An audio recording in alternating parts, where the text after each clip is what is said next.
भारत किस गोलार्ध में अवस्थित है? तो उत्तरी पूर्वी गोलार्ध में अवस्थित। भारत किस गोलार्ध में अवस्थित है? तो उत्तरी पूर्वी गोलार्ध में अवस्थित है। इसका अर्थ है कि क्षेत्रफल की दृष्टि से भारत का पूरे विश्व में कौन सा स्थान है? तो 7वां स्थान। अगर पूछे कि क्षेत्रफल की दृष्टि से भारत का विश्व में कौन सा स्थान है? तो 7वां स्थान है। क्षेत्रफल की दृष्टि से पूछे कि भारत का विश्व में कौन सा स्थान है? तो 7वां स्थान है। भारतीय भूभाग का विस्तार पूर्व से पश्चिम, पूर्व में भी प है और पश्चिम में भी प है। प और प मिलता है, इसलिए लास्ट में भी देखिए 3 और 3 मिलता है, इसलिए पूर्व से पश्चिम पूछे कि कितना विस्तार है? तो 29-33 किमी है। भारतीय भूभाग का विस्तार पूर्व से पश्चिम कितना है? तो 29-33 किमी। भारतीय भूभाग का विस्तार पूर्व से पश्चिम कितना है? तो 33 किमी है। और उत्तर से दक्षिण कितना है? तो 32-14 किमी है। और उत्तर से दक्षिण जब भारतीय भूभाग का विस्तार कितना है? तो 32-14 किमी है। याद रखें, मीटर नहीं किलोमीटर है। कितना है? किलोमीटर में याद रखना है। कितना याद रखना है? किलोमीटर में याद रखना है। इसके बाद है भारत का क्षेत्रफल विश्व के कुल क्षेत्रफल का कितना भाग है? कहने का अर्थ है कि विश्व के कुल क्षेत्रफल जितना है उसमें से भारत का क्षेत्रफल कितना है। प्रतिशत में अगर पूछे तो 2.4% है। पूछेंगे कि विश्व के जो कुल क्षेत्रफल है, विश्व के जो कुल क्षेत्रफल है उस क्षेत्रफल में से भारत का क्षेत्रफल कितना है? तो 2.4% है। तो भारत का क्षेत्रफल विश्व के कुल क्षेत्रफल का कितना भाग है? तो 2.4% है। भारत का क्षेत्रफल विश्व के कुल क्षेत्रफल का कितना भाग है? तो 2.4% है। कितना है? तो 2.4% है। इसका अर्थ है कि भारत का अक्षांशीय विस्तार क्या है? भारत का जो है अक्षांशीय विस्तार क्या है? तो 8 डिग्री 4 मिनट उत्तरी अक्षांश से 37 डिग्री 6 मिनट उत्तरी अक्षांश के मध्य है। अब देखिए याद कैसे रखेंगे। अ से अक्षांश है, अ से 8 से शुरू होगा। अ से अक्षांश है तो इसलिए किससे शुरू होगा? 8 से शुरू होगा। इसलिए भारत का पूछेंगे कि अक्षांशीय विस्तार क्या है, लैटिट्यूड क्या है? तो 8 डिग्री 4 मिनट उत्तरी अक्षांश से 37 डिग्री 6 मिनट उत्तरी अक्षांश के मध्य है। इसके बाद है कि भारत की जो देशांतर रेखाएं वो क्या निर्धारित करती है? कहने का अर्थ यह है कि देशांतर रेखाएं जो क्या निर्धारित करती है? तो वो भारत के समय और अवस्थिति को निर्धारित करती है। देशांतर रेखाएं जो है वो क्या निर्धारित करती है? तो समय एवं अवस्थिति को निर्धारित करती है। देशांतर रेखाएं जो क्या निर्धारित करती है? समय एवं अवस्थिति को निर्धारित करती है। इसके बाद है कर्क रेखा भारत के कितने राज्यों से होकर गुजरती है? तो 8 राज्यों से होकर गुजरती है। कर्क रेखा भारत के कितने राज्यों से होकर गुजरती है? तो 8 राज्यों से होकर गुजरती है। इसके बाद है कि भारतीय मानक समय रेखा जो होता है वो 82 डिग्री होता है। भारतीय मानक समय रेखा क्या होता है? तो 82 डिग्री होता है। भारतीय मानक समय रेखा क्या होता है? तो 82 डिग्री होता है। भारतीय मानक समय रेखा जो है क्या होता है? तो 82 डिग्री होता है। भारतीय मानक समय रेखा क्या होता है? तो 82 डिग्री होता है। और भारतीय मानक समय रेखा कितने राज्यों से होकर गुजरती है? तो 5 राज्यों से होकर गुजरती है। भारतीय मानक समय रेखा जो है क्या होता है? तो 82 डिग्री होता है। और भारतीय मानक समय रेखा जो कितने राज्यों से होकर गुजरती है? तो 5 राज्यों से होकर गुजरती है। भारतीय मानक समय रेखा कितने राज्यों से होकर गुजरती है? तो 5 राज्यों से होकर गुजरती है। 5 राज्य कौन कौन सा है?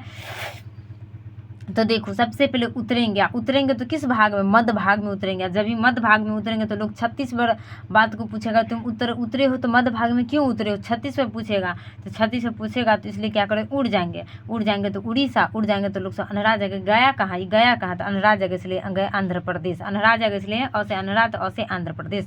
अब याद कैसे रहेगा? तो उतरेंगे तो ऊ से भगलो उत्तर प्रदेश। कहाँ उतरेंगे? मध्य भाग में, इसलिए मध्य प्रदेश। मध्य भाग में उतरेंगे तो लोग सब क्या करेगा? 36 पे पूछेगा, इसलिए छत्तीसगढ़। और जब ये छत्तीसगढ़ पूरे उड़ जाएंगे तो चलिए उड़ीसा, उड़ जाएंगे तो लोग अनहरा जगह, इसलिए अनहरा जगह तो आंध्र प्रदेश। इसलिए पूछेंगे कि भारतीय मानक समय रेखा जो क्या होता है? 82 डिग्री होता है। और भारतीय मानक समय रेखा कितने राज्यों से होकर गुजरती है? तो 5 राज्यों से। भारतीय मानक समय रेखा जो कितने राज्यों से होकर गुजरती है? तो 5 राज्यों से होकर गुजरती है। और वह 5 राज्य कौन कौन सा है? तो उत्तर प्रदेश, मध्य प्रदेश, छत्तीसगढ़, उड़ीसा, आंध्र प्रदेश है। भारतीय मानक समय रेखा कितने राज्यों से गुजरती है? तो 5 राज्यों से। वह 5 राज्य कौन कौन सा है? तो उत्तर प्रदेश, मध्य प्रदेश, छत्तीसगढ़, उड़ीसा और आंध्र प्रदेश है।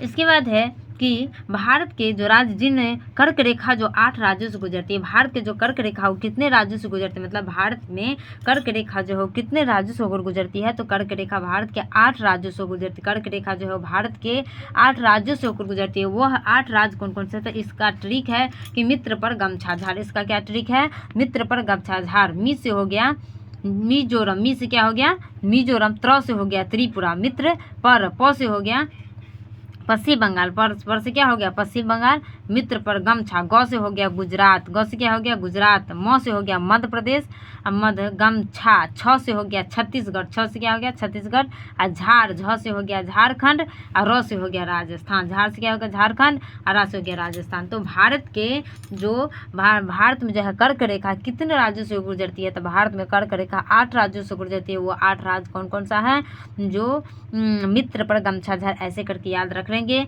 कि मिजोरम, त्रिपुरा, पश्चिम बंगाल, गुजरात, मध्य प्रदेश, छ से छत्तीसगढ़, झाड़ से हो गया झारखंड, और र से हो गया राजस्थान होता है।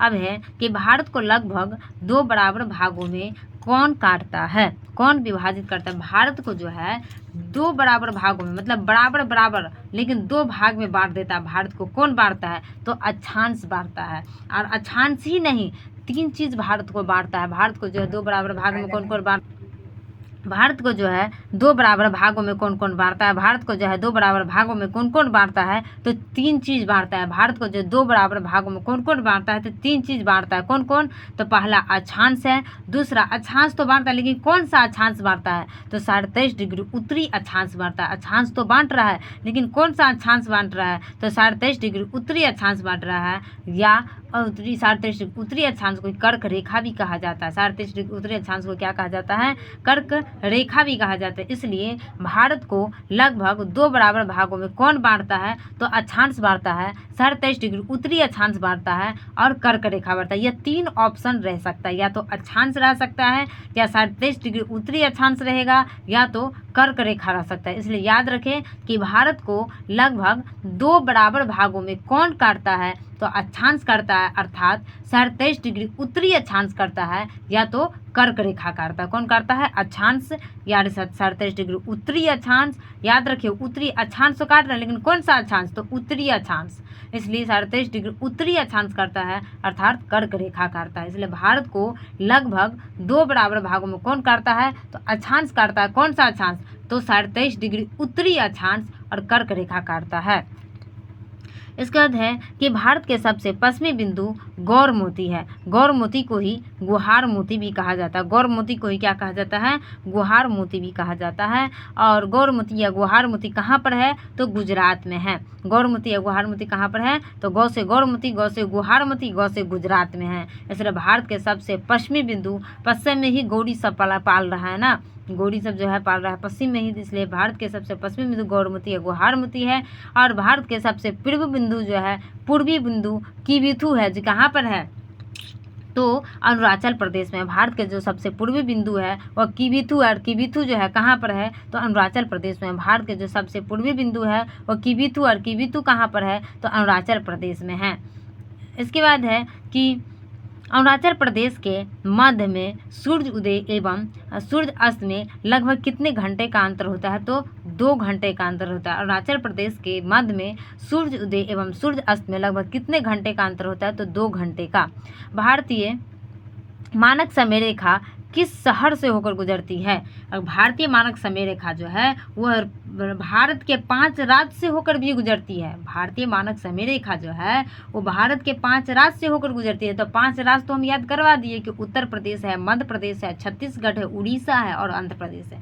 लेकिन यहाँ पर प्रश्न पूछ रहा है कि भारतीय मानक समय रेखा जो है किस शहर से होकर गुजरती है। यहाँ पर शहर की बात कर रहा है, वहाँ पर राज्य की बात कर, अगर राज्य की बात करें तो भारत के 5 राज्य से होकर गुजरती है। लेकिन अगर शहर की बात करें कि भारत के मानक समय रेखा जो भारत के किस शहर से होकर गुजरती है, तो प्रयागराज के निकट मिर्जापुर से होकर गुजरती है। अगर शहर की बात करें तब कि भारतीय मानक समय रेखा जो किस शहर से होकर गुजरती है, तो प्रयागराज के निकट मिर्जापुर से होकर गुजरती है। भारतीय मानक समय रेखा जो है किस शहर से होकर गुजरती है, तो प्रयागराज के निकट मिर्जापुर से होकर गुजरती है। प्रयागराज के निकट मिर्जापुर से होकर गुजरती है। अब है कि भारतीय मानक समय यानी IST, भारतीय मानक समय को ही IST शॉर्ट नाम से जानते हैं। भारतीय मानक समय को ही IST कहते हैं। भारतीय मानक समय को क्या कहते हैं?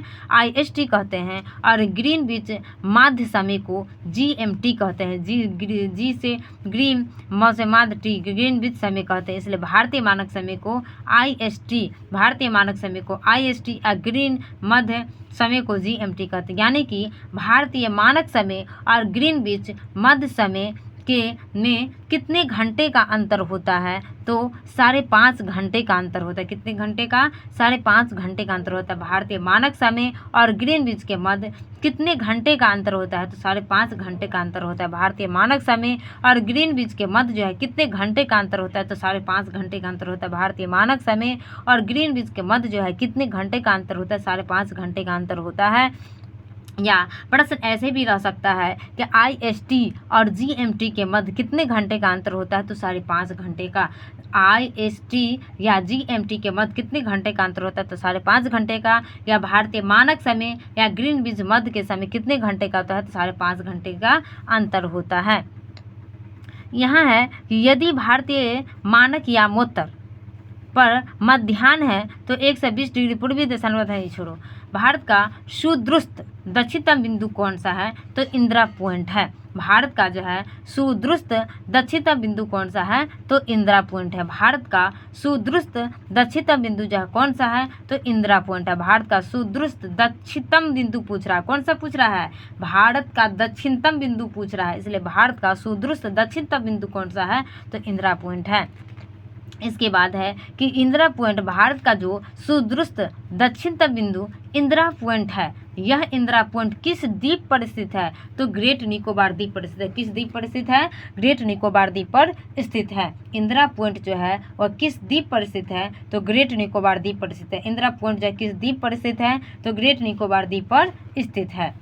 अब है कि भारत का एकमात्र जिला कौन सा है जिसकी सीमा 4 राज्यों को स्पर्श करती है? कहने का अर्थ यह है कि भारत का एकमात्र जिला है, भारत में एकमात्र ही जिला है, और वह जिला ऐसा है जिसकी उस जिला की सीमा जो है भारत के 4 राज्यों को स्पर्श करती है। मतलब भारत में ऐसा एक ही जिला है जिस जिला की चारों तरफ की सीमा भारत के 4 राज्यों को स्पर्श कर रही है। बात को समझे। यहाँ पर यह प्रश्न है कि भारत में एकमात्र जिला है, भारत में कैसा है? एकमात्र जिला है, और वह जिला जो है उस जिला की चारों तरफ की जो सीमा है वह सीमा भारत के 4 राज्य को स्पर्श कर रही है। वो सीमा जो भारत के क्या कर रही है? जिसकी सीमा मतलब उस जिला की जो सीमा है भारत के 4।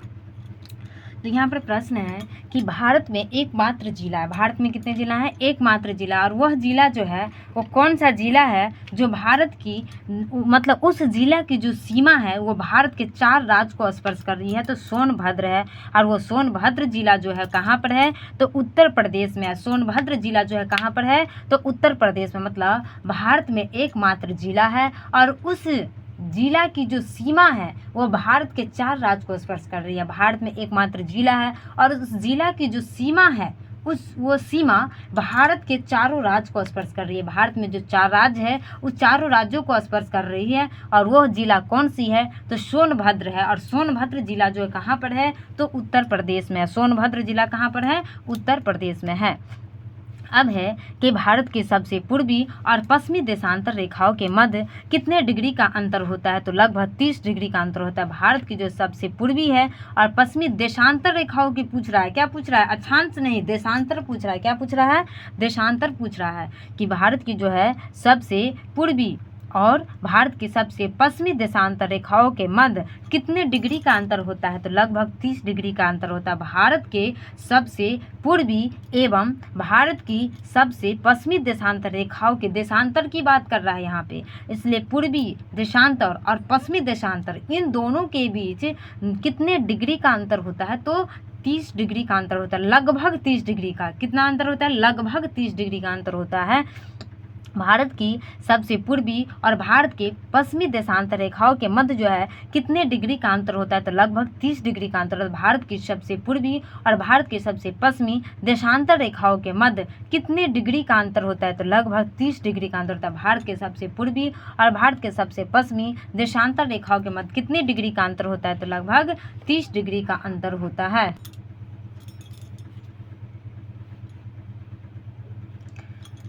अब है देश की चतुर्दिक अंतिम सीमा बिंदु।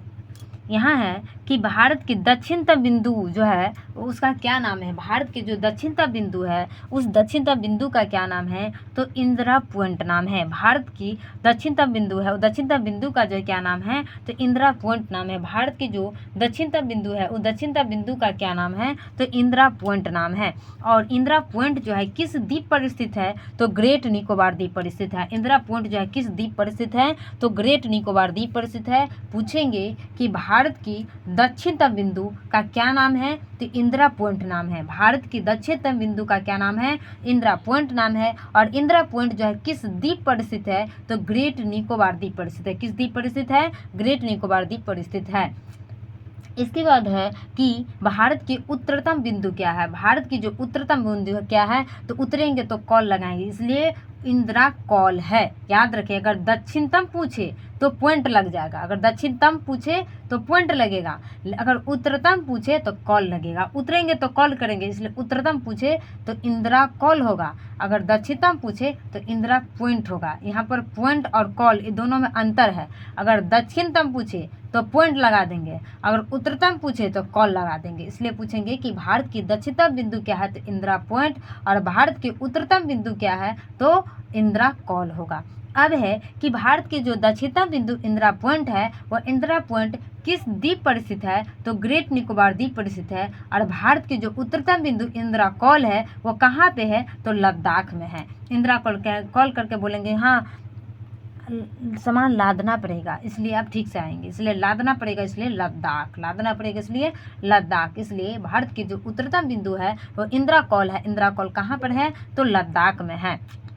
अब है भारत की जो पश्चिम उत्तर बिंदु है, पश्चिम उत्तर पश्चिम में क्या हम बोले थे कि गौरी माता सबको पाला जाता है, इसलिए गौर मोती गया तो गुहार मोती है। और गौ से गौर मोती तो गौ से गुजरात में। इसलिए भारत के पश्चिमतम बिंदु जो है वो गौर मोती या गौर मोती को ही गुहार मोती भी कहा जाता है। गुहार मोती कहाँ पर है? तो गुजरात में है। अब है भारत की पूर्वोत्तर बिंदु कहाँ पर है? तो अगर पूर्व की पूछे, भारत की पूर्वोत्तम पूछे, पूर्व की बात कर रहे हैं यहाँ पे, अगर भारत की पूर्वोत्तम बिंदु पूछे तो कहाँ पर है? किबिथु, जो कि अरुणाचल प्रदेश में है। किबिथु कहाँ पर है? अरुणाचल प्रदेश में है। भारत की जो पूर्वोत्तम बिंदु है किबिथु है। किबिथु कहाँ पर? अरुणाचल प्रदेश में है। अब है कि भारत के मुख्य भूमि का दक्षिणतम बिंदु यहाँ पर क्या है? कि भारत की मुख्य भूमि का दक्षिणतम बिंदु यहाँ पर है कि भारत के दक्षिणतम बिंदु यहाँ पर क्या है कि भारत का दक्षिणतम बिंदु तो इंदिरा पॉइंट हो गया, लेकिन यहाँ पर मुख्य भूमि लग गया। यहाँ पर क्या लग गया है?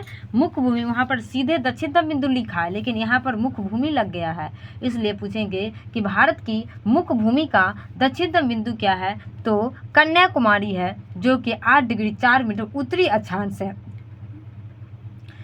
तमिलनाडु में। कन्याकुमारी कहाँ पे है? तमिलनाडु में। कन्याकुमारी कहाँ पर है? तमिलनाडु में। देखो कैसे याद रखेंगे, देखो यहाँ पर सीधे इंदिरा दक्षिणतम बिंदु था, इसलिए इंदिरा पॉइंट कर दिया। यहाँ पर मुख्य भूमि बना दिया। और मुख्य जो शादी विवाह जो होता है तो कन्या क्या था? मुख्य आदमी हो जाता है ना। इस कन्या सब क्या हो जाता है? मुख्य आदमी हो जाता है। इसलिए जो भी आता है देखने को किससे मिलता है? कन्या से मिलता जुलता है। इसलिए मिलना तो मिलेगा जुलेगा, तो इसलिए किससे? कन्या से। इसलिए तमिलनाडु मिलना, इसलिए तमिलनाडु कन्या क्या होगा? मुख्य आदमी हो जाएगा। इसलिए पूछेंगे मुख्य, इसलिए मुख्य भूमि पूछेंगे कि भारत के मुख्य भूमि का दक्षिणतम पूछिए। मुख्य जब ये मुख्य लग जाता है, मुख्य कौन है? यहाँ पे कन्या है, इसलिए कन्याकुमारी जो कि तमिलनाडु में। इसलिए भारत के मुख्य भूमि का दक्षिणतम बिंदु क्या है? तो कन्याकुमारी, यानी 8 डिग्री 4 मिनट उत्तरी अक्षांश है, जो कि तमिलनाडु में। जैसे ही कन्या उतरेगा तो सब लोग किसको मुख्य उतार देगा? कन्या को देगा ना। जैसे ही कन्या उतरता है उसको किसको मुख्य उतारते? कन्या को देगा। इसलिए कन्याकुमारी कहाँ पर है? तमिलनाडु में है। उतरेगा इसलिए 8 डिग्री 4 मिनट उत्तरी अक्षांश। याद रखना है कौन अक्षांश? उत्तरी अक्षांश है। और भारत का मुख्य भूमि का दक्षिणतम बिंदु क्या है? तो कन्याकुमारी 8 डिग्री 4 मिनट उत्तरी अक्षांश है। अब यहाँ है कि हिमालय की पूछ रहा है, हिमालय की जो प्रमुख पर्वत श्रेणियाँ हैं, हिमालय की जो प्रमुख पर्वत श्रेणियाँ हैं, उस पर्वत श्रेणियों में उत्तर से दक्षिण की ओर क्रम पूछ रहा है। मतलब किस दिशा से किस दिशा पूछ रहा है क्रम, तो यह याद रखना है, उत्तर से दक्षिण की ओर पूछ रहा है। किस दिशा की ओर क्रम पूछ रहा है? उत्तर से दक्षिण। यहाँ अपोजिट भी दे सकता है, इसलिए ध्यान रखें कि इसका मतलब हिमालय का जो प्रमुख पर्वत श्रेणियाँ हैं, वो पर्वत श्रेणियाँ किस दिशा की ओर हमें क्रम पूछ रहा है? तो उत्तर से दक्षिण की ओर क्रम पूछ रहा है। किस दिशा से पूछ रहा है हमारा क्रम? उत्तर से दक्षिण की ओर पूछ रहा है। किस दिशा की ओर? उत्तर से दक्षिण की ओर पूछ रहा है। उत्तर से, मान के चलो हम हिमालय पर चढ़े हुए हैं, और हिमालय पर चढ़े तो हमको पर्वत पार कर कर जाना पड़ेगा। तो हम सबसे पहले पूछेंगे ना कि हम सबसे पहले हम कौन सा पर्वत पर जाएंगे, थोड़ा हमको क्रम बता दीजिए कि किस किस के बाद हमको कैसे जाना है। तो सबसे पहले हमको क्रम बताएगा। तो देखिए पहला भाग पर चढ़िएगा, जो कि भाग कारा होगा आपका, इसलिए कारा होगा, इसलिए काराकोरम। जो कि पहला भाग पर चढ़िएगा वो भाग कैसा होगा? कारा होगा, इसलिए काराकोरम। कारा होगा, उसको आप सामान भी लाद सकते हैं, जा सकते हैं, सामान लाद कर जा सकते हैं, इसलिए लाद कर, इसलिए लद्दाख। क्या हो जाएगा? लद्दाख। और लादेंगे तो जा भी सकते हैं, इसलिए जा से हो गया जास कर, जा भी सकते हैं, इसलिए क्या हो गया? जास कर, जा सकते हैं। जाइए ना, आपको कोई पीड़ा नहीं होगा। तो पीड़ा नहीं होगा तो पीर से क्या हो गया? पीर पंजाल। पीर से क्या होगा? अगर पीड़ा होगा ना तो धो लीजिएगा, इसलिए धो लीजिएगा, इसलिए धौलाधर। धो लीजिएगा इसका मतलब धौलाधर। और धोएंगे तो कहाँ पर जाके? शिवालिक में जाके धोएंगे। कहाँ पर धोएंगे? शिवालिक में जाके। तो अब याद रखें कि हमें पूछेंगे कि हिमालय का जो क्रम है वो उत्तर से दक्षिण की ओर हमें बताइए। हिमालय है, और हिमालय में कुछ पर्वत श्रेणियां हैं, हिमालय में कुछ पर्वत श्रेणियां, उस पर्वत श्रेणियां के उत्तर से दिशा की ओर हमें क्रम बताइए। हिमालय में कुछ पर्वत श्रेणियां हैं और उस पर्वतों श्रेणियां में हमें उत्तर से दक्षिण की क्रम बताइए। तो क्रम हम याद रखेंगे, ऐसे करके हम क्या बताएं कि बोलेंगे ठीक है आप जा सकते हैं, ऐसे ऐसे करके हम बता दे रहे हैं। जो सबसे पहले आप कारा भाग मिलेगा, उस कारा वाला भाग पर चढ़ जाइएगा, और कारा क से कारा, तो क से काराकोरम, तो काराकोरम। और कारा वाला भाग जो मिलेगा ना, उस पर आप सामान भी लाद कर जा सकते हैं, इसलिए लाद कर, इसलिए लद्दाख। तो पहला क्या हो गया? काराकोरम। दूसरा क्या हो गया? लद्दाख। और जा भी सकते हैं आप, इसलिए जा भी सकते हैं, इसलिए जा से क्या हो गया? जास्कर, इसलिए तीसरा क्या हो गया? जास्कर। पहला हो गया काराकोरम, दूसरा हो गया लाद सकते हैं इसलिए लद्दाख, और जा भी सकते हैं इसलिए जास्कर। इसके बाद है कि आप जा भी सकते हैं, कोई पीड़ा नहीं होगा, आप जा भी सकते हैं, इसलिए पीड़ा नहीं होगा। तो पी से हो गया पीड़ा, तो पी से क्या हो गया? पीर पंजाल। पी से पीड़ा, तो पी से पीर पंजाल। और पीड़ा अगर होगा भी ना तो आप जो है सो धौलाधर धो लीजिएगा, वहाँ पे जाके धो लीजिएगा ना, इसलिए धो लीजिएगा, इसलिए पांचवा क्या हो जाएगा? धौलाधर। क्या हो जाएगा? धौलाधर। और धोएंगे कहाँ पर जाके? शिवालिक में जाके, इसलिए शिवालिक हो जाएगा। तो अब बताइए कि हिमालय की जो प्रमुख पर्वत श्रेणियां हैं उत्तर से दक्षिण की ओर कितने हैं और कितने हैं और उसका श्रेणी। तो पहला हो गया काराकोरम, दूसरा हो गया लद्दाख, तीसरा हो गया जास्कर, इसका चौथा हो गया पीर पंजाल, और पांचवा हो गया धौलाधर, और छठा हो गया शिवालिक। छठा क्या हो गया? शिवालिक। तो हिमालय की जो प्रमुख पर्वत श्रेणियां हैं वो उत्तर से दक्षिण की ओर जो क्रम बता है वो इसमें कौन कौन पर्वत श्रेणियां हैं? तो 6 पर्वत श्रेणियां। कितने पर्वत श्रेणियां हैं? 6 पर्वत श्रेणियां। और 6 पर्वत श्रेणियां उत्तर से, हिमालय की जो पर्वत श्रेणियां हैं वो उत्तर से दक्षिण का क्रम है। पहला काराकोरम, दूसरा लद्दाख, तीसरा जास्कर, चौथा पीर पंजाल, पांचवा धौलाधर, छठा शिवालिक। पहला काराकोरम, दूसरा लद्दाख, तीसरा जास्कर, चौथा पीर पंजाल, पांचवा धौलाधर, और छठा जो है शिवालिक हो गया। तब याद हो गया होगा कि हिमालय की जो प्रमुख पर्वत श्रेणियां हैं, हिमालय में कुछ प्रमुख पर्वत श्रेणियां भी है, और उस पर्वत श्रेणियों में भी कुछ उत्तर से दिशा की क्रम हम पूछ रहे हैं। किस दिशा से? तो उत्तर से दक्षिण के क्रम पूछ रहे हैं। तो पहला काराकोरम, दूसरा लद्दाख, तीसरा जास्कर, चौथा पीर पंजाल, पांचवा धौलाधर, और छठा शिवालिक है। अब है कि किस देश के पास सर्वाधिक समय कटिबंध है? तो फ्रांस के पास है। देखो, जिसके पास सर्वाधिक समय रहेगा वो तो फाड़ चीर कर रख ही देगा ना, क्योंकि चारों ओर से वो सब चीज़ को क्या एकजुट कर लेगा, मजबूत रह जाएगा। तो जब ये मजबूत रहेगा तो फाड़ चीर के रख देगा हर चीज़ को। इसलिए जो किस देश के पास सर्वाधिक समय कटिबंध है, जैसे कि अभी एग्जाम का बहुत सारा समय दिया तो लेके क्या रद्दी रद्दी सब किताब को पढ़ के फाड़ के हटा देगा। इतना पढ़ लेगा जो कोई भी क्वेश्चन आएगा सबको सॉल्व कर सकता है, फाड़ चीरे करना हटा दिया। इसलिए यहाँ पर क्वेश्चन है कि किस देश के पास सर्वाधिक समय कटिबंध है, तो फ्रांस के पास है। जब ये समय हम अधिक देंगे तो फाड़ चीर के रखेगा, इसलिए फ्रांस के पास है। इसलिए पूछ रहा है कि किस देश के पास सर्वाधिक समय कटिबंध है, तो फ्रांस के पास है। किस देश के पास है? फ्रांस के पास है। और समय कटिबंध के जगह हमें समुद्र पारीय क्षेत्र भी रह सकता है।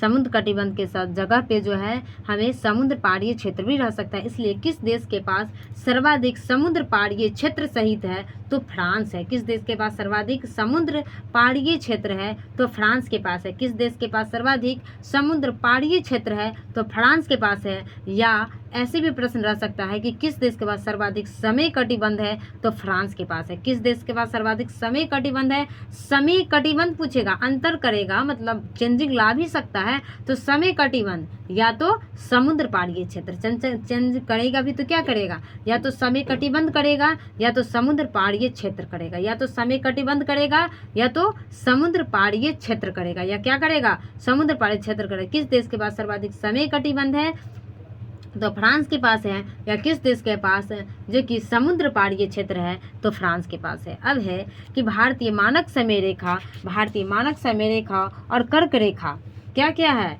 भारतीय मानक समय रेखा, भारत का मानक समय रेखा क्या है, 82.5 डिग्री है। भारत का मानक समय रेखा जो क्या है वो 82.5 डिग्री है। तो वही पूछ रहा है यहाँ पर। और भारतीय मानक समय रेखा और कर्क रेखा एक दूसरे को कहाँ काटती है, तो छत्तीसगढ़ में काटती है। एक दूसरे को जो है कहाँ पर काटती है, तो छत्तीसगढ़ में काटती है। भारतीय मानक समय रेखा और कर्क रेखा जो है एक दूसरे को कहाँ काटती है, तो छत्तीसगढ़ में काटती है। भारतीय मानक समय रेखा और कर्क रेखा जो है एक दूसरे को कहाँ काटती है, तो छत्तीसगढ़ में काटती है। अब है भारत की मुख्य भूमि की तटीय लंबाई कितनी है। तटीय लंबाई की बात कर रही है, मुख्य भूमि तो है ही, लेकिन हम तट की लंबाई की पूछ रहे हैं। कौन सा लंबाई पूछ रहे हैं, हम तट लंबाई पूछ रहे हैं। कौन सा लंबाई पूछ रहे हैं, तो तट की लंबाई पूछ रहे हैं। इसलिए पूछेंगे कि भारत की मुख्य भूमि की तटीय लंबाई कितनी है, तो 78-71 किमी है। कितनी है, 78-71 किमी है। कितनी है, लगभग 78-71 किमी है। भारत की मुख्य भूमि की तटीय लंबाई जो है कितनी है, तो 78-71 किमी है। तट की बात पूछ रहा है, क्या चीज़ की पूछ रहा है, हमें तट की पूछ रहा है। इसलिए पूछेंगे कि भारत की मुख्य भूमि की तटीय लंबाई कितनी है, तो लगभग 78-71 किमी है। अब है म्यांमार। अब क्या है, म्यांमार की सर्वाधिक सीमा, किसकी सीमा पूछ रहा है, म्यांमार की पूछ रहा है हमें। म्यांमार की सर्वाधिक सीमा किस भारतीय राज्य को स्पर्श कर रही है। यानी म्यांमार की जो सीमा है ना, वो भारत में कौन सा राज्य है जिसको स्पर्श कर रही है। मैं पूछने का अर्थ यहाँ पे ये है कि भारत का कौन सा ऐसा राज्य है जो म्यांमार की सीमा को स्पर्श कर रही है, या म्यांमार की ऐसी कौन सी सीमा है, मतलब म्यांमार की जो सीमा है उसको स्पर्श भारत की कौन सी राज्य कर रही है, तो अरुणाचल प्रदेश कर रही है। कौन सी कर रही है, अरुणाचल प्रदेश करती है। कौन सी राज्य करती है, अरुणाचल प्रदेश करती है। म्यांमार की सर्वाधिक सीमा, म्यांमार की जो है सर्वाधिक सीमा, सीमा ही नहीं सर्वाधिक सीमा की बात कर रही है, सीमा ही नहीं बात कर रही है, हमें सर्वाधिक सीमा की बात कर रही है।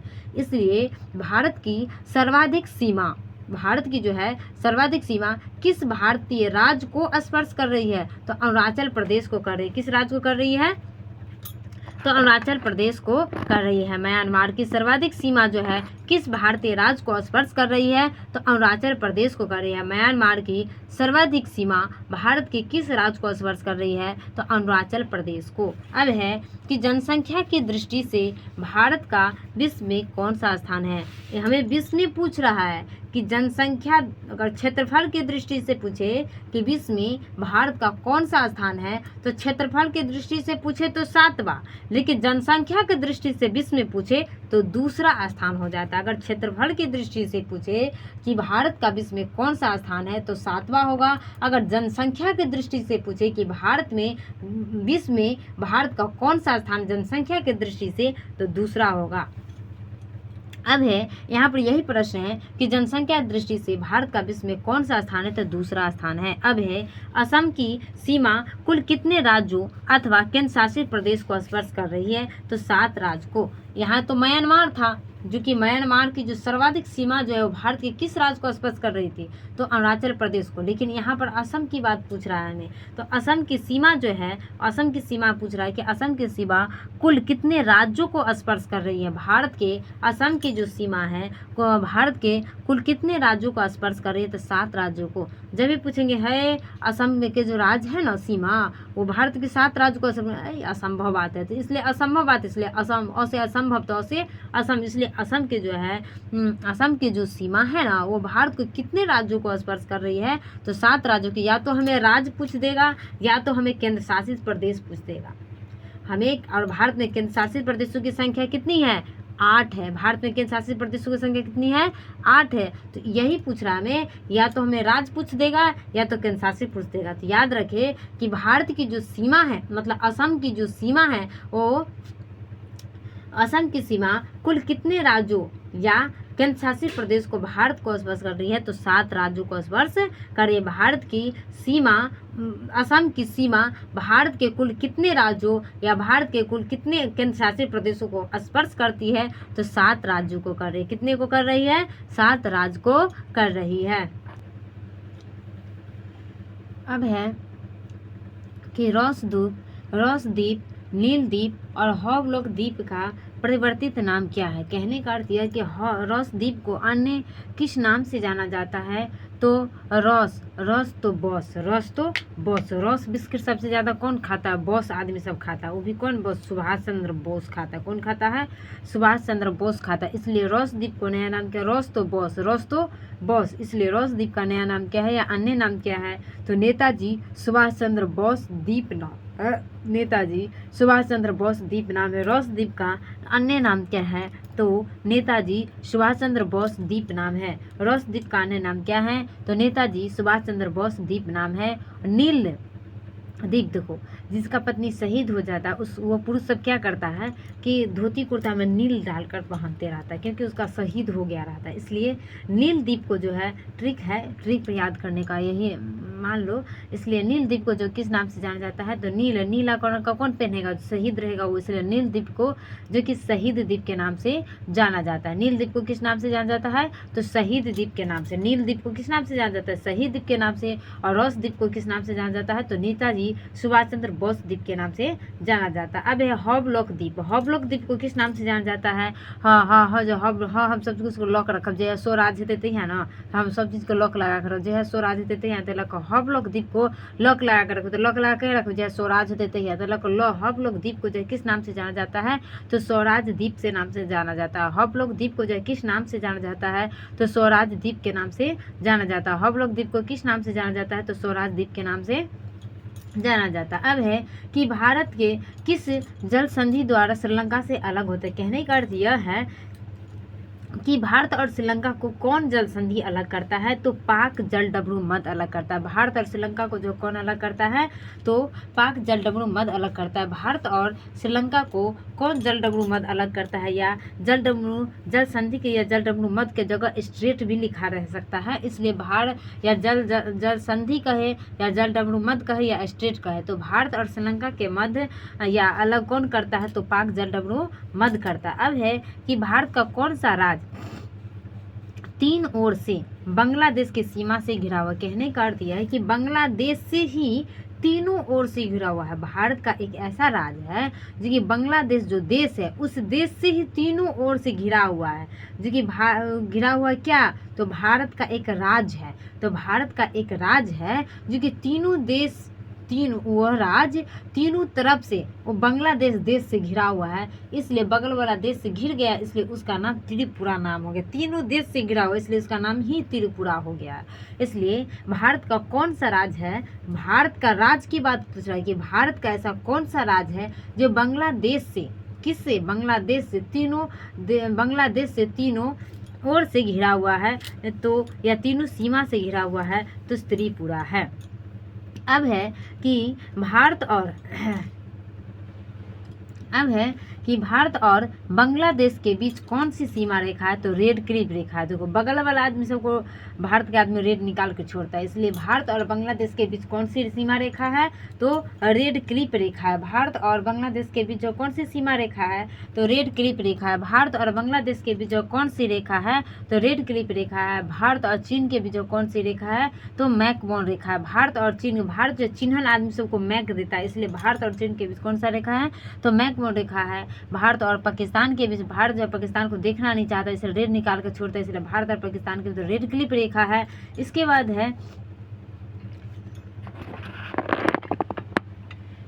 है कि भारत और अफगानिस्तान, भारत और अफगानिस्तान है। भारत ना अफजल आदमी को राउंड लगा कर मारता है, राउंड लगा के मारता है। भारत जो है अफजल आदमी को क्या करता है, राउंड लगा, इसलिए राउंड, इसलिए दुरंड। इसलिए भारत और अफगानिस्तान के बीच कौन सी सीमा रेखा है, तो दुरंड रेखा। भारत और अफगानिस्तान के बीच कौन सी रेखा है, तो दुरंड रेखा है। तो पूछेंगे कि भारत और बांग्लादेश के बीच कौन सी सीमा रेखा है, तो बगल वाला आदमी को भारत क्या करेगा, रेड निकाल, इसलिए भारत और पाकिस्तान के बीच रेड क्लिफ रेखा है। भारत और पाकिस्तान के बीच रेड क्लिफ रेखा है। भारत और बांग्लादेश के बीच भी रेड क्लिफ रेखा है। मतलब भारत और बांग्लादेश और भारत और पाकिस्तान इन दोनों के बीच कौन सी रेखा है, तो रेड क्लिफ रेखा है। भारत और चीन के बीच मैकमोहन रेखा है। भारत और अफगानिस्तान के बीच डुरंड रेखा है, डुरंड रेखा। अब है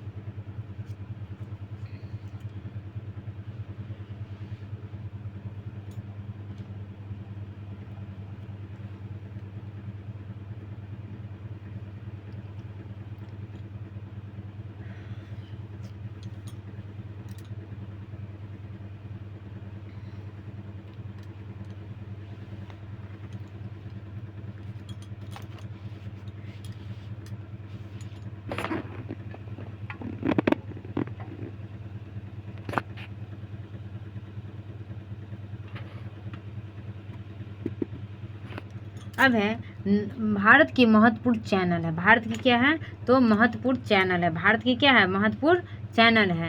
अब है 9 डिग्री चैनल। तो 9, जब ये 9वां क्लास में बच्चा सब जाता है क्या, तो क्या होता है, तो लंबी हो जाती है। जब ये 9वां क्लास में बच्चा सब जाता है तो क्या करता है, लंबी हो जाती है। इसलिए ल से हो गया लक्षद्वीप, और मी से हो गया मिनी कोई के मध्य, मिनी कोई के मध्य। ल से लक्षद्वीप, और मी से हो गया मिनी कोई के मध्य। 9 डिग्री चैनल के किस किस के बीच है, तो लक्षद्वीप और मिनी कोई के मध्य है। 9 डिग्री चैनल किस किस के बीच है, तो लक्षद्वीप और मिनी कोई के मध्य है। 9 डिग्री चैनल जो है किस किस के बीच है, तो लक्षद्वीप और मिनी कोई के मध्य है। 9 डिग्री चैनल किस किस के बीच है, तो लक्षद्वीप और मिनी कोई के मध्य है।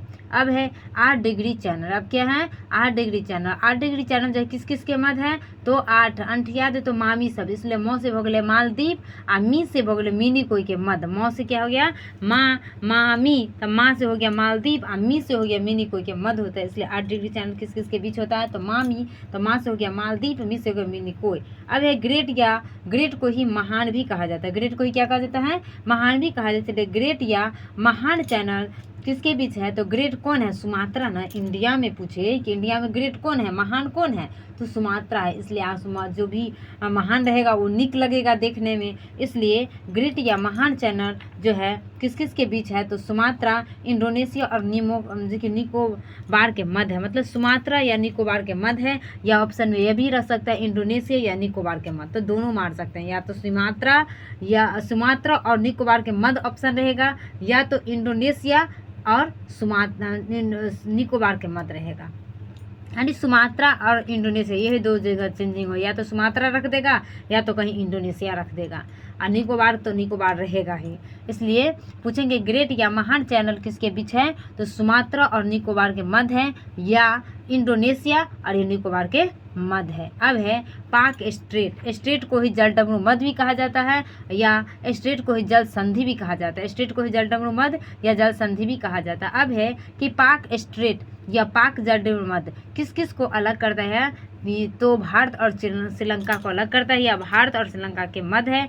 माहिम क्रीम, माहिम आदमी सब तुमको मुंबई में मिलेगा, तभी तो वहाँ पर हीरो हीरोइन सब ज़्यादा है, इसलिए माहिम आदमी सब वहाँ की है। इसलिए माहिम क्रीम, मौसे माहिम तो मौसे मुंबई, मौसे माहिम तो मौसे मुंबई। और माही क्रिक एक निवेशिका है। माहिम क्रिक क्या है, निवेशिका है, और एक पतली से निवेशिका है जो कि मुंबई में है। कच्छ की खाड़ी, कच्छ की खाड़ी कहाँ है, गुजरात में। कच्छ की खाड़ी कहाँ पर, गुजरात में। गुजरात में तो है, लेकिन किस गुजरात में है, तो पश्चिमी गुजरात में। कच्छ की खाड़ी तो गुजरात में है, लेकिन किस गुजरात में है? तो पश्चिमी गुजरात में। कच्छ की खाड़ी कहाँ पर है? तो गुजरात में, लेकिन किस गुजरात में? तो पश्चिमी गुजरात में। कच्छ की खाड़ी जो किस गुजरात में है? तो पश्चिमी गुजरात में। कच्छ की खाड़ी किस गुजरात में है? तो पश्चिमी गुजरात में है। अब एक खंभात की खाड़ी, खंभात की खाड़ी, तो खंभात की खाड़ी जो है पूर्वी गुजरात, नर्मदा और ताप्ती के मुहाना पर है। कहने का अर्थ है कि खंभात की जो खाड़ी है वह कहाँ पर है? तो पूर्वी गुजरात में तो है ही, लेकिन नर्मदा और ताप्ती के मुहाना पर भी है। खंभात की खाड़ी कहाँ कहाँ पर है? तो पूर्वी गुजरात में और नर्मदा और ताप्ती के मुहाना पर है। खंभात की खाड़ी कहाँ पर है? तो पूर्वी गुजरात में है ही, लेकिन नर्मदा और ताप्ती के मुहाना पर भी है। नर्मदा और ताप्ती के मुहाना पर खंभात की जो खाड़ी है वो पूर्वी गुजरात में तो है ही, लेकिन नर्मदा और ताप्ती के मुहाना पर भी है। खंभात की जो खाड़ी है पूर्वी गुजरात में तो है ही, लेकिन नर्मदा और ताप्ती के मुहाना पर भी है। इसलिए खंभात की खाड़ी कहाँ है? तो पूर्वी गुजरात या नर्मदा और ताप्ती के मुहाना है। पूर्वी गुजरात और नर्मदा ताप्ती के मुहाना पर जो कि खंभात की खाड़ी है। लक्षद्वीप सागर क्या है? लक्षद्वीप सागर। और लक्ष्य पाने के लिए तुमको माल चाहिए। लक्ष्य पाने के लिए क्या चाहिए? लंबा समय भी चाहिए, लेकिन माल भी चाहिए। लंबा समय तो चाहिए लक्ष्य पाने के लिए, लेकिन माल भी चाहिए। इसलिए लंबा, तो लौ से हो गया लक्षद्वीप और माँ से हो गया मालाबार तट के मध्य। लक्ष्य तो कब प्राप्त होगा? जब हम तट पर पहुंच जाएंगे। लक्ष्य हमें कब प्राप्त होगा? जब हम तट पर पहुंच जाएंगे। लक्ष्य हमें कब प्राप्त होगा? जब हम तट पर पहुंच जाएंगे। जब हम तट पर पहुंच जाएंगे।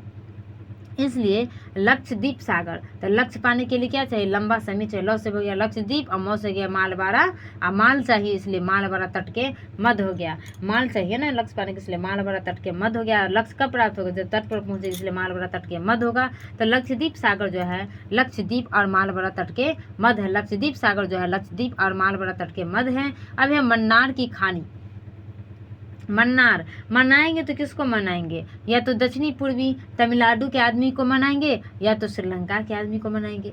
मन्नार की खाड़ी मनाएंगे किसको? या तो दक्षिणी पूर्वी तमिलनाडु के आदमी को, या तो श्रीलंका के मध्य भाग के आदमी को। दक्षिणी पूर्वी तमिलनाडु के आदमी को, या तो श्रीलंका के मध्य भाग। तो यही है कि मन्नार की खाड़ी जो क्या है, तो दक्षिणी पूर्वी तमिलनाडु और श्रीलंका के मध्य है। मन्नार की जो खाड़ी कहाँ पर है? दक्षिणी पूर्वी तमिलनाडु और मन्नार श्रीलंका के मध्य है। दक्षिणी पूर्वी तमिलनाडु और श्रीलंका के मध्य है। मन्नार की जो खाड़ी है कहाँ पर है? तो दक्षिणी पूर्वी तमिलनाडु और श्रीलंका के मध्य है। मन्नार की जो खाड़ी है वो कहाँ पर है? तो दक्षिणी पूर्वी तमिलनाडु और श्रीलंका के मध्य है। मन्नार की जो खाड़ी है वो कहाँ पर है? तो दक्षिणी पूर्वी तमिलनाडु और श्रीलंका के मध्य है। मन्नार की जो खाड़ी है कहाँ पर है? तो दक्षिणी पूर्वी तमिलनाडु और श्रीलंका के मध्य है। मन्नार की जो खाड़ी कहाँ पर है? तो दक्षिणी पूर्वी तमिलनाडु और श्रीलंका के मध्य। खंभात की खाड़ी कहाँ पर है? तो पूर्वी गुजरात और खंभात खाद नर्मदा और ताप्ती के मुहाना पर है। खंभात की खाड़ी कहाँ पर है? तो पूर्वी गुजरात और नर्मदा और ताप्ती के मुहाना पर। खंभात की खाड़ी कहाँ पर है? तो पूर्वी गुजरात और नर्मदा और ताप्ती के मुहाना पर। खंभात की खाड़ी कहाँ पर है? तो पूर्वी गुजरात नर्मदा और ताप्ती के मुहाना पर है। और लक्षद्वीप सागर कहाँ पर? तो लक्षद्वीप और मारवाड़ के तट के मध्य है। लक्षद्वीप सागर कहाँ पर है? तो लक्षद्वीप और मारवाड़ तट के मध्य है। मन्नार की खाड़ी कहाँ पर मनाएंगे? दक्षिणी पूर्वी तमिलनाडु के आदमी को और श्रीलंका के मध्य आदमी को। इसलिए मन्नार की खाड़ी कहाँ पर है? तो दक्षिणी पूर्वी तमिलनाडु और श्रीलंका के मध्य है। मन्नार की खाड़ी कहाँ पर? तो दक्षिणी पूर्वी तमिलनाडु और श्रीलंका के मध्य है। अब है कोको स्ट्रेट। अब क्या है? Cocoa straight. स्ट्रेट को ही जल डबरू मध्य या जल संधि भी कहा जाता है। तो कोको जो उतर कर पिएंगे ना, तो तुमको अंडा जैसे स्वाद आएगा। कैसे स्वाद आएगा? अंडा जैसे स्वाद आएगा। कैसे स्वाद आएगा? अंडा जैसे स्वाद आएगा। इसलिए कोको स्टेट, कोको द्वीप और उत्तरी अंडमान के मध्य। कोको स्टेट जो कहाँ है? तो कोको द्वीप। आप कोको द्वीप जो पियेंगे उतर के तो कैसे स्वाद आएगा? अंडा जैसे। इसलिए उत्तरी अंडा, इसलिए अंडमान। अंडा इसलिए अंडमान। इसलिए कोको स्टेट जो है किस किस के मध्य है? तो कोको द्वीप और उत्तरी अंडमान के मध्य है। कोको स्टेट जो किस किस के मध्य है? तो कोको द्वीप और उत्तरी अंडमान के मध्य है। कोको स्टेट जो किस किस के मध्य है? तो कोको द्वीप और उत्तरी अंडमान के मध्य। कोको स्टेट जो किस किस के बीच है? तो कोको द्वीप और उत्तरी अंडमान के द्वीप है। कोको द्वीप के जगह जो म्यांमार भी रह सकता है। कोको द्वीप के जगह क्या रह सकता है? म्यांमार भी रह सकता है। कोको द्वीप के जगह म्यांमार भी रह सकता है। यानी कोको स्टेट जो किस किस के मध्य है? तो म्यांमार और उत्तरी अंडमान के मध्य है। कोको स्टेट जो किस किस के मध्य है? तो म्यांमार और कोको स्टेट के मध्य है। उत्तरी अंडमान के मध्य है, म्यांमार और उत्तरी अंडमान के मध्य है। या तो ऐसे भी ऑप्शन रह सकता है कि कोको द्वीप और उत्तरी अंडमान के मध्य है, या कोको द्वीप के जगह म्यांमार और उत्तरी अंडमान के मध्य रह सकता है। तो कोको स्टेट किस किस के बीच है? तो कोको द्वीप या म्यांमार और उत्तरी अंडमान के मध्य है। कोको द्वीप या म्यांमार या और उत्तरी अंडमान के मध्य है। अब है डंकन पास। डंकन जे बजा तो डंका के तो दक्षिण के जो आदमी सब लघु लघु अंडा लकी कर तो डंकन बचा कर छोड़ दो। तो कहाँ के आदमी? तो दक्षिण तरफ के आदमी। इसलिए डंकन पास जो किस किस के मध्य है? तो दक्षिणी अंडमान और दक्षिण के आदमी सब निकल अंडा लकी करते डंकन बचा कर छोड़ दी। इसलिए दक्षिणी डंकन पास जो है दक्षिणी अंडमान और लघु अंडमान के मध्य है। डंकन पास जो किस किस के मध्य है? तो दक्षिणी अंडमान और लघु अंडमान के मध्य है। डंकन पास जो किस किस के मध्य है? तो दक्षिणी अंडमान और लघु अंडमान के मध्य है। डंकन पास जो है किस किस के मध्य है? तो दक्षिणी अंडमान और लघु अंडमान के मध्य है। अब है 10 डिग्री चयन कहते हैं 200 रुपया में अंडा दे। तो एनीला तो एन्नी तो अ से भ गेलै अंडमान आ नी से भ गेलै निकोबार। एनीला इसलिए अ से भ गेलै अंडमान। है अंडा ना 200 रुपया में देते। एनीला इसलिए अ से क्या हो गया? अंडमान हो गया। नी से क्या हो गया? निकोबार हो गया। अ से क्या हो गया? अंडमान, नी से क्या हो गया? निकोबार। इसलिए 10 डिग्री चैनल किस किस के मध्य है? तो अंडमान और निकोबार के मध्य है। 10 डिग्री चैनल किस किस के मध्य है? तो अंडमान और निकोबार के मध्य है। तो अब ऊपर से आप बताइए कि 9 डिग्री चैनल, तो जब ये 9 तो 9 में जाएगा तो लंबी हो जाएगा। इसलिए क्या हो गया? लक्षद्वीप और मिनिकोई के मध्य है। 8 डिग्री 8 याद तो के 8 दिन मामी सब, इसलिए मौ से भोगले मालदीप आमी से भोगले मिनिकोई के मध्य है। अब है ग्रेट या महान चैनल। अब क्या है? ग्रेट या महान। ग्रेट कौन रहेगा इंडिया में? तो सुमात्रा, इसलिए सुमात्रा या इंडोनेशिया और निकोबार के मध्य है। ग्रेट या महान चैनल जो है सुमात्रा या इंडोनेशिया या निकोबार के मध्य है। पाक स्ट्रेट भारत और श्रीलंका के मध्य है। माहिम क्रीम एक पतली सी निवेशिका जो को मुंबई में है। कच्छ की खाड़ी पश्चिमी गुजरात में है। कच्छ गुजरात में था, लेकिन कौन सी गुजरात में था? पश्चिमी गुजरात में है। खंबात की खाड़ी जो कि खंबात की खाड़ी कहाँ पर है? तो पूर्वी गुजरात नर्मदा और ताप्ती के मुहाना पर है। पूर्वी गुजरात और नर्मदा ताप्ती के मुहाना पर है।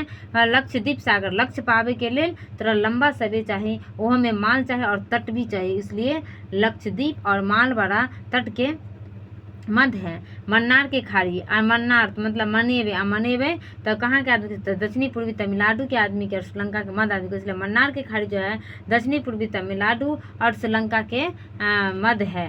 मन्नार की खाड़ी जो है दक्षिणी पूर्वी तमिलनाडु श्रीलंका के मध्य है। कोको स्ट्रेट कोको जो उतर का पीवे तो केहन स्वादिष्ट होता अंडा ऐसा, इसलिए कोको स्ट्रेट होगा। और कोको जगह पर म्यांमार भी रह सकता है, इसलिए कोको स्ट्रेट या म्यांमार और उत्तरी अंडमान के मध्य है। कोको स्ट्रेट जो है कोको द्वीप और उत्तरी अंडमान के मध्य है। कोको स्ट्रेट जो है कोको द्वीप और उत्तरी अंडमान के मध्य है। डंकन पास डंका बजाते तो दक्षिण के आदमी से कनी कनी अंडा के लेते, इसलिए लघु लघु अंडा के लेते। इसलिए डंकन पास जो है कहाँ पर है? तो दक्षिणी अंडमान और लघु अंडमान के मध्य है। डंकन पास जो कहाँ पर है? डंकन पास जो है कहाँ पर है? डंकन पास जो है कहाँ पर है? तो लघु अंडमान और दक्षिणी अंडमान और लघु अंडमान के मध्य है। अब है 10 डिग्री चैनल। और 10 डिग्री चैनल जो है 10 तो एनीला तो लगा अंडमान और निकोबार के मध्य है। 10 डिग्री चैनल क्या होगा? अंडमान और निकोबार के मध्य है। 10 डिग्री चैनल पूछे तो क्या होगा? अंडमान और निकोबार के मध्य है। 10 डिग्री चैनल क्या होगा? अंडमान और निकोबार के मध्य है। 10 डिग्री चैनल क्या होगा? अंडमान और निकोबार के मध्य है। अब है यहाँ पे अब है कि मैकमोहन रेखा। तो मैकमोहन रेखा जो है किस किस के? मैकमोहन एक सीमा रेखा है। मैकमोहन क्या है? मैकमोहन रेखा जो क्या है? सीमा रेखा है। और ये मैकमोहन सीमा रेखा किस किस के बीच है? तो भारत और चीन के बीच है। मैकमोहन सीमा रेखा जो किस किस के बीच है? तो भारत और चीन के बीच है। तो वही यहाँ पर कह रहा है कि भारत और चीन के बीच जो सीमा रेखा है मैकमोहन रेखा, वो मैकमोहन रेखा का कब नाम पड़ा है और कैसे पड़ा है, वो चीज़ यहाँ पर पूछ रहा है।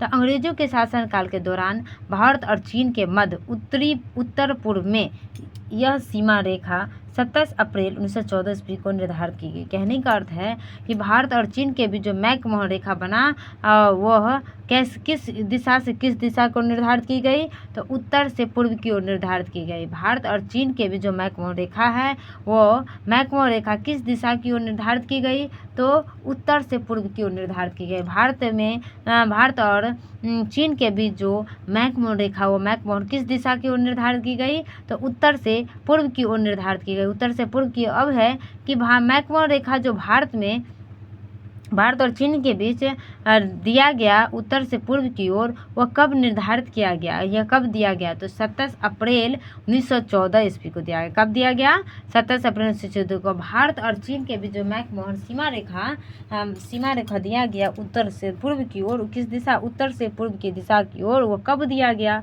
तो 27 अप्रैल 1914 को। कब दिया गया, 27 अप्रैल 1914 के। भारत और चीन के बीच जो मैकमोहन रेखा दिया गया, भारत और चीन के बीच जो मैकमोहन रेखा दिया गया और मैकमोहन रेखा उत्तर से पूर्व की ओर दिया गया और उत्तर से पूर्व की ओर दिया गया, लेकिन कब दिया गया, तो 27 अप्रैल 1914 ईस्वी को दिया गया। याद रखें डेट, 27 अप्रैल 1914 को। अब है कि मैकमोहन रेखा कहा गया, इसका नामकरण सर हेनरी मैकमोहन के नाम पर दिया गया। कहने का अर्थ है कि मैकमोहन रेखा सीमा रेखा जो है उसका नाम मैकमोहन सीमा रेखा ही क्यों पड़ा, तो इसका नाम इसलिए पड़ा कि सर हेनरी मैकमोहन के नाम पर पड़ा। किसके नाम पर पड़ा है, सर हेनरी मैकमोहन, मतलब मैकमोहन रेखा का नाम, मैकमोहन रेखा जो किसके नाम पर पड़ा है, तो सर हेनरी मैकमोहन के नाम पर पड़ा। मैकमोहन रेखा का नाम, मैकमोहन रेखा किसके नाम पर पड़ा है, तो सर हेनरी मैकमोहन के नाम पर पड़ा है। सर हेनरी मैकमोहन के नाम पर पड़ा है। मैकमोहन रेखा का नाम, मैकमोहन रेखा किसके नाम पर पड़ा है,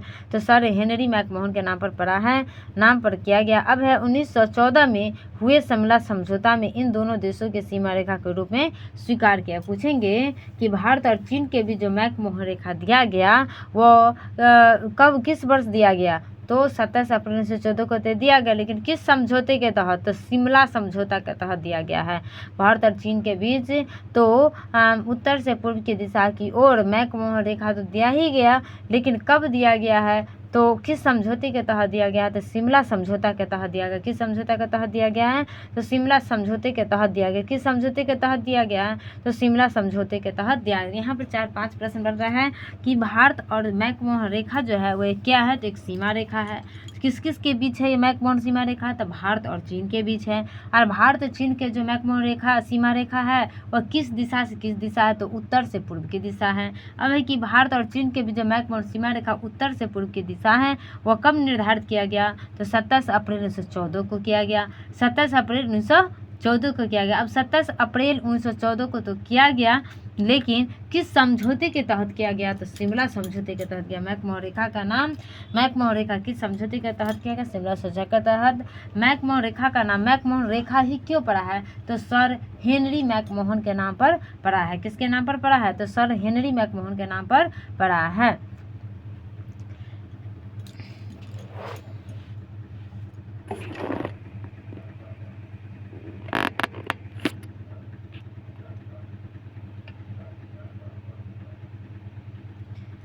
अब यह है रेड क्लिप रेखा। तो रेड क्लिप रेखा किस किस के बीच है, तो भारत और बांग्लादेश के बीच है, और एक जो है भारत और पाकिस्तान के बीच है। रेड क्लिप रेखा जो किस किस के बीच है, तो भारत और बांग्लादेश के बीच और भारत और पाकिस्तान के बीच है। अब है कि यह रेड क्लिप रेखा जो है विभाजन के पश्चात 17 अगस्त 1947 को भारत और पाकिस्तान के मध्य निर्धारित की गई सीमा रेड क्लिप रेखा से जानी जाती है। मतलब भारत और पाकिस्तान के बीच जो रेड क्लिप रेखा है वह कब से निर्धारित की गई, कि भारत और पाकिस्तान के बीच जो सीमा रेखा वो रेड क्लिप सीमा रेखा है, तो 17 अगस्त 1947 को, 17 अगस्त 1947 को भारत और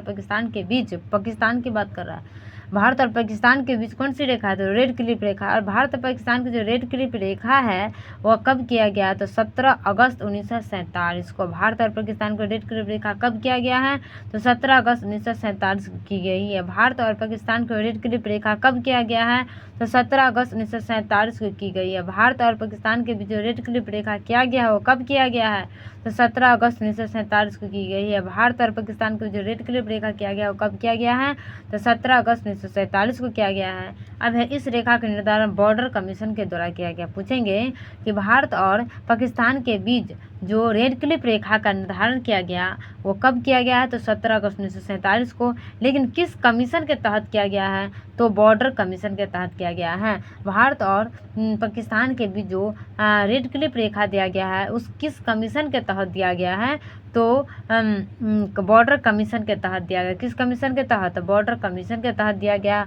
और भारत और पाकिस्तान के बीच जो रेड क्लिफ रेखा है वो रेड क्लिफ रेखा किसके नामकरण पर पड़ा है? तो सर सिरिल रेडक्लिफ के नाम पर पड़ा है। इस कमीशन के अध्यक्ष सर सिरिल रेडक्लिफ के नाम पर पड़ा है। किसके नाम पर पड़ा है? Sir Cyril Radcliffe. पूछेंगे कि भारत और पाकिस्तान के बीच जो रेडक्लिफ सीमा रेखा किसके नाम पर पड़ा है? तो सर सिरिल रेडक्लिफ के नाम पर पड़ा है। किसके नाम पर पड़ा है? तो सर सिरिल रेडक्लिफ के नाम पर पड़ा है। किसके नाम पर पड़ा है? तो सर सिरिल रेडक्लिफ के नाम पर पड़ा है। किसके नाम पर पड़ा है? तो सर सिरिल रेडक्लिफ के नाम पर पड़ा है।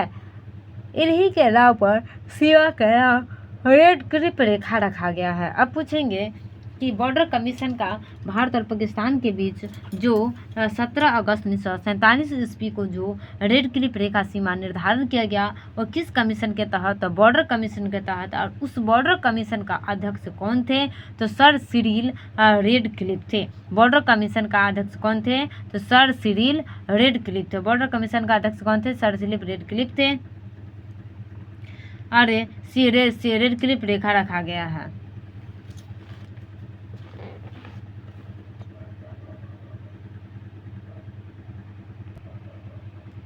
पूछेंगे कि काराकोरम श्रेणी को उच्च एशिया के रीढ़ के नाम से जाना जाता है। काराकोरम श्रेणी को किस नाम से जाना जाता है? तो उच्च एशिया की रीढ़ के नाम से जाना जाता है। काराकोरम श्रेणी को किस नाम से जाना जाता है? तो उच्च एशिया के रीढ़ के नाम से जाना जाता है। और उच्च एशिया रीढ़ को ही बैकबोन ऑफ हाई एशिया भी कहा जाता है। उच्च एशिया के रीढ़ को ही अंग्रेजी में बैकबोन ऑफ हाई एशिया कहा जाता है। उच्च एशिया के रीढ़ को ही अंग्रेजी में बैकबोन ऑफ हाई एशिया कहा जाता है। यहाँ ऐसे भी प्रश्न पूछ सकता है कि बैकबोन ऑफ हाई एशिया के नाम से किसे जाना जाता है?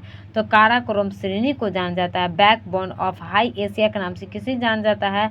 तो काराकोरम श्रेणी को जाना जाता है। और उच्च एशिया की रीढ़ के नाम से किसे जाना जाता है? तो काराकोरम श्रेणी को जाना जाता है। उच्च एशिया की रीढ़ के नाम से किसे जाना जाता है? तो काराकोरम श्रेणी को जाना जाता है। भारत का अन्य नाम क्या है? तो आर्यावर्त नाम है। भारत का जो है अन्य नाम क्या है? तो आर्यावर्त नाम है।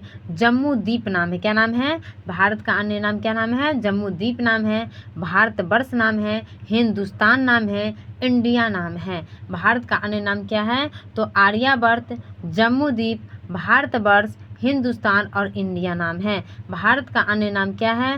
तो आर्यावर्त, जम्मू द्वीप, भारतवर्ष, हिंदुस्तान और इंडिया नाम है। भारत का अन्य नाम क्या है? तो आर्यावर्त, जम्मू द्वीप, भारतवर्ष, हिंदुस्तान और इंडिया नाम है। भारत का अन्य नाम क्या है? तो आर्यावर्त, जम्मू द्वीप, भारतवर्ष, हिंदुस्तान और इंडिया नाम है। भारत का अन्य नाम क्या है? तो आर्यावर्त नाम है। क्या नाम है? आर्यावर्त, जम्मू द्वीप, आर्यावर्त, जम्मू द्वीप, भारतवर्ष, हिंदुस्तान और इंडिया नाम है।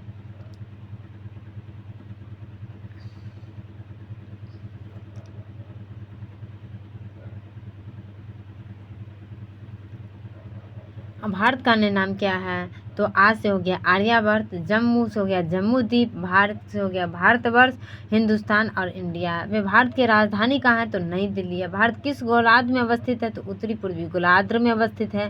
भारत के भौगोलिक स्थिति क्या है? तो उत्तरी गोलार्ध में अवस्थित है। भारत की भौगोलिक स्थिति जो है क्या है? तो उत्तरी पूर्वी गोलार्ध में अवस्थित है। भारत के भौगोलिक स्थिति क्या है? तो उत्तरी पूर्वी गोलार्ध में अवस्थित है।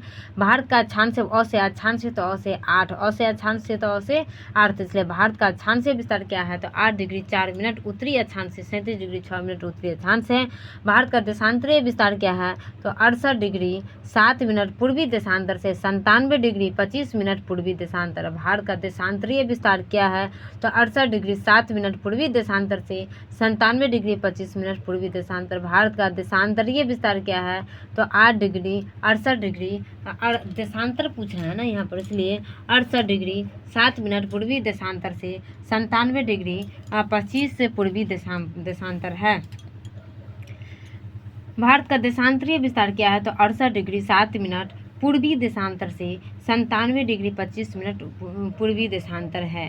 अब है कि भारत की ज्यामितीय आकार क्या है तो चतुष्कोणीय है। भारत की ज्यामितीय आकार जो है कैसी है तो चतुष्कोणीय है। भारत की ज्यामितीय आकार जो है कैसी है तो चतुष्कोणीय है। भारत की ज्यामितीय आकार जो है कैसी है तो चतुष्कोणीय है। अब है कि मानक समय, भारत का मानक समय रेखा क्या है तो 82.5 डिग्री है।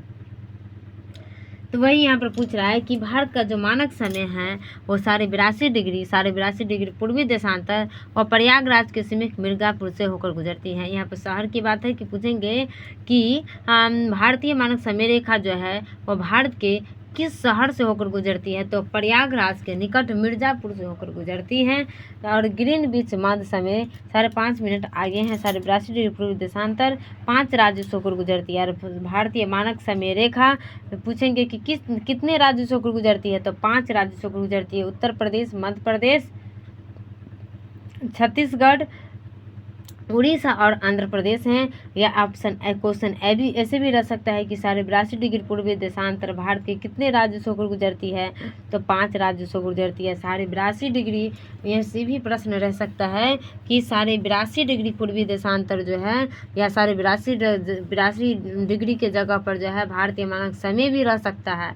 या तो 82.5 डिग्री पूर्वी देशांतर भारत के कितने राज्यों से होकर गुजरती है तो 5 राज्यों से होकर गुजरती है। उत्तर प्रदेश, मध्य प्रदेश, छत्तीसगढ़, उड़ीसा और आंध्र प्रदेश से गुजरती है। अब है भारत के भौगोलिक विस्तार है। भारत का भौगोलिक विस्तार मतलब भारत की लंबाई कितनी है तो भारत की लंबाई जो है कितनी है तो पूर्व से पश्चिम तो 29-33 किलोमीटर है और उत्तर से दक्षिण जो 32-14 किलोमीटर है। अब भारत का स्थलीय सीमा 15,200 किलोमीटर है। भारत की जो स्थलीय सीमा है कितनी है 15,200 किलोमीटर है। भारत का जलीय सीमा कितनी है तो छोड़िए, इसको नहीं याद करना है। अब है प्रादेशिक, प्रदेश जाए में जो है तुमको कितना रुपया खर्चा होगा 12 रुपया। इसलिए प्रादेशिक जल सीमा जो है समुद्र तट से 12 समुद्र मील तक है। प्रादेशिक जल सीमा जो है समुद्र तट से 12 समुद्र मील तक है। प्रादेशिक जल सीमा जो है वो क्या है तो समुद्र तट से 12 समुद्र मील तक है। भारत की जो प्रादेशिक जल सीमा है वो क्या है तो समुद्र तट से 12 समुद्र मील तक है। भारत की जो प्रादेशिक जल सीमा क्या है तो समुद्र तट से 12 समुद्र मील तक है। भारत की जो प्रादेशिक जल सीमा क्या है तो समुद्र तट से 12 समुद्र मील तक है। और संलग्न क्षेत्र क्या है तो समुद्र तट से यानी कि 12 समुद्र मील तक से आगे जो कि या तो ऐसे ही रहेगा कि प्रादेशिक जल सीमा से आगे 24 समुद्र मील तक है। संलग्न क्षेत्र जो है क्या है तो 24 समुद्र मील तक से आगे या प्रादेशिक जल सीमा से आगे 24 समुद्र मील तक है। अन्य आर्थिक क्षेत्र क्या है तो संलग्न क्षेत्र से आगे 200 समुद्र मील तक है। अन्य आर्थिक क्षेत्र क्या है तो संलग्न क्षेत्र से आगे 200 समुद्र मील तक। यानी प्रादेशिक जल सीमा क्या है तो समुद्र तट से 12 समुद्र मील तक है। प्रादेशिक जल सीमा क्या है तो समुद्र तट से 12 समुद्र मील तक है। और संलग्न क्षेत्र क्या है तो प्रादेशिक जल सीमा से आगे 24 समुद्र मील तक है। संलग्न क्षेत्र क्या है तो प्रादेशिक जल सीमा से आगे 24 समुद्र मील तक है। अन्य आर्थिक क्षेत्र क्या है तो संलग्न क्षेत्र से आगे 200 समुद्र मील तक है। अब भारत की मानसूनी कैसी है तो मानसूनी जलवायु है। भारत का क्षेत्रफल कितना है तो भारत का कुल क्षेत्र कितना है तो 32,47,263 वर्ग किलोमीटर है। भारत का कुल क्षेत्र कितना है तो 32,47,263 वर्ग किलोमीटर। विश्व के कुल क्षेत्रफल का भारत का कितना प्रतिशत है तो 2.4% है। विश्व में जो है विश्व के कुल क्षेत्रफल का भारत कितने प्रतिशत क्षेत्र में है तो 2.4%। क्षेत्रफल की दृष्टि से विश्व में कौन सा स्थान है तो 7वां स्थान। क्षेत्रफल की दृष्टि से भारत का विश्व में कौन सा स्थान 7वां स्थान है। और विश्व के कुल क्षेत्रफल का कितना प्रतिशत है 2.4%। विश्व के कुल क्षेत्रफल का कितना प्रतिशत है 2.4% है। जनसंख्या की दृष्टि से विश्व में कौन सा स्थान है तो द्वितीय स्थान है। और प्रथम स्थान चीन का है। पूछेंगे कि जनसंख्या की दृष्टि से भारत का कौन सा स्थान है तो द्वितीय स्थान है। जनसंख्या की दृष्टि से भारत का द्वितीय स्थान है और भारत का प्रथम स्थान है।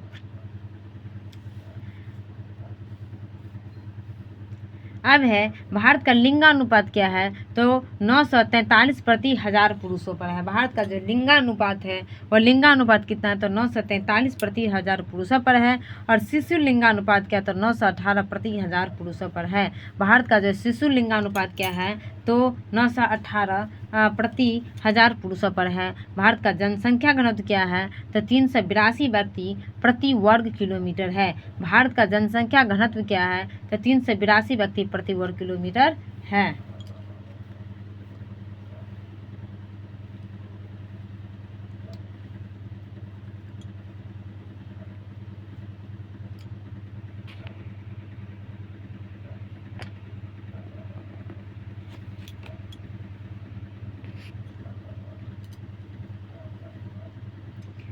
अभी भारत का कुल साक्षरता क्या है, तो 74.04%। भारत का जो कुल साक्षरता क्या है, तो 74.04%। भारत का कुल साक्षरता क्या है, तो 74.04% है।